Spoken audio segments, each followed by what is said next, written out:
بسم اللہ الرحمن الرحیم ظفر اقبال اردو اکیڈمی تیاری برائے لیکچرر اردو مثالی پرچہ نمبر 72 مشہور ادبی رسالہ ہمایوں کے مدیر میاں بشیر احمد ہیں۔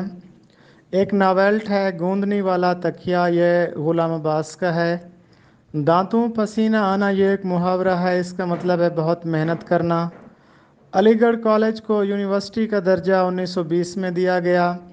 قطع میں اشعار کی تعداد پر پابندی نہیں ہوتی، کم سے کم 2 ہوتے ہیں، زیادہ سے زیادہ اشعار پر پابندی نہیں ہے۔ دھنک پر قدم اور 7 سمندر پار، یہ 2 مشہور سفر نامے ہیں بیگم اختر ریاض الدین کے۔ مجلس ترقی ادب لاہور کا قیام جولائی 1954 کو عمل میں آیا۔ مجلس ترقی ادب کے رسالے کا نام صحیفہ ہے۔ مجلس ترقی ادب کا صدر دفتر لاہور ہے۔ کسی بھی فن پارے کی جو ظاہری ساخت اور شکل ہوتی ہے اس کو ہیئت کہا جاتا ہے، اور اقبال کی 2 مشہور نظمیں شکوہ اور جواب شکوہ مسدس کی ہیئت میں ہیں۔ مجھے میرے دوستوں سے بچاؤ سجاد حیدر یلدرم کا مضمون ہے۔ مجھے میرے بزرگوں سے بچاؤ کنہیا لال کپور کا مضمون ہے۔ جدید اردو نظم کا آغاز انجمن پنجاب لاہور سے ہوا۔ کلاسیکی اور جدید شاعری کا سنگم حالی کو کہا جاتا ہے۔ فرہنگ آسیہ کی اولین اشاعت 1888 ہے۔ حالی کا واحد ناول مجالس النساء ہے جو انہوں نے لاہور میں لکھا تھا۔ کلیات یگانہ کے مرتبہ مشفق خواجہ ہیں۔ منٹو کا پہلا افسانوی مجموعہ آتش پارے ہے۔ رباعی میں اشعار کی تعداد 2 ہوتی ہے۔ جسم کے اندر پھلوں کو ہضم کرنے کے لیے انزائم کی مدد کرنے والا وٹامن سی ہے۔ کاربوہائیڈریٹ اور پروٹین کی نسبت چکنائی میں توانائی کی مقدار زیادہ ہوتی ہے 2.25%۔ دودھ کو اگر 161 فارنہائٹ پر ابالا جائے 15 منٹ کے لیے تو اس کے اندر سے بیکٹیریا مر جاتے ہیں۔ ایسا وٹامن جو صرف انسانی جسم میں پیدا ہوتا ہے وٹامن B12 ہے۔ کانیفورس جنگلات ٹراپیکل رین فارسٹ ایریاز میں پائے جاتے ہیں۔ ایسی چٹانیں جن کے اندر فوسلز ہوتے ہیں سیڈیمنٹری راکس کہلاتی ہیں۔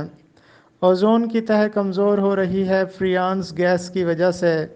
جنگلات کا کٹاؤ سب سے زیادہ ہوتا ہے ایمیزون میں۔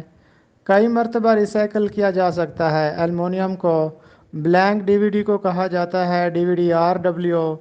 انٹرنیٹ اور ہائپر ٹیکسٹ کو اکٹھا کرنے کا منصوبہ بنایا برنرز لی نے۔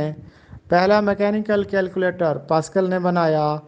ایک ایپلیکیشن سے دوسرے ایپلیکیشن میں مواد سینڈ کرنے کے لیے لنکنگ کا عمل ہوتا ہے۔ ویب پیج کا دوسرا نام URL ہے۔ سیریز مکمل کیجیے 6 11 18 27، یعنی 6 کے بعد 6 اور 11 میں 5 کا فرق ہے، 11 اور 18 میں 7 کا، اس کے بعد 18 اور 27 میں 9 کا فرق ہے، تو 5 7 9 کا فرق ہے۔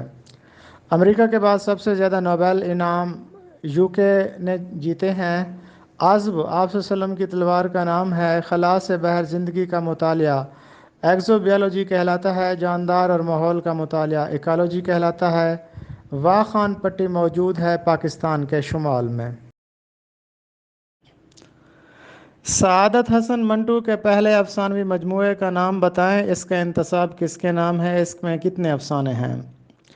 سعادت حسن منٹو کا پہلا افسانوی مجموعہ آتش پارے ہے اور اس کا انتساب والد مرحوم کے نام ہے۔ آتش پارے کا معروف نام دبی چنگاریاں ہیں، اور اس کے دیباچہ یہ ہے کہ یہ افسانے دبی ہوئی چنگاریاں ہیں، ان کو شعلوں میں تبدیل کرنا پڑھنے والوں کا کام ہے۔ اور یہ دیباچہ سعادت حسن منٹو نے امرتسر میں 5 جنوری 1936 کو لکھا تھا۔ آتش پارے میں جو افسانے ہیں ان میں خونی تھوک، انقلاب پسند، جی آیا صاحب، ماہی گیر، تماشا، طاقت کا استعمال، دیوانہ شاعر اور چوری شامل ہیں۔ لغت شناسی آراستہ، آراستہ کا مطلب ہے سجا ہوا، سنگار کیا ہوا۔ آرام جان کی راحت مراد ہے محبوب۔ آرٹسٹ مصور کو کہا جاتا ہے۔ آرچ بشپ بڑے پادری جس کو لاٹ پادری بھی کہا جاتا ہے۔ آرزو، آرزو کا مطلب ہوتا ہے خواہش، تمنا، چاہت۔ آرزو بر آنا مراد پوری ہونا، آرزو خام وہ آرزو جس کا پورا ہونا ممکن نہ ہو۔ آرسی ایک زیور جو عورتیں ہاتھ کے انگوٹھے میں پہنتی ہیں، ایک چھوٹا سا جو شیشہ ہوتا ہے اس کو آرسی کہتے ہیں۔ آری لکڑی چیرنے کا چھوٹا سا اوزار، اس کو آری کہا جاتا ہے۔ آریہ وہ قوم جس کی نسل کے لوگ پاکستان، ہندوستان، ایران اور یورپ میں آباد ہیں۔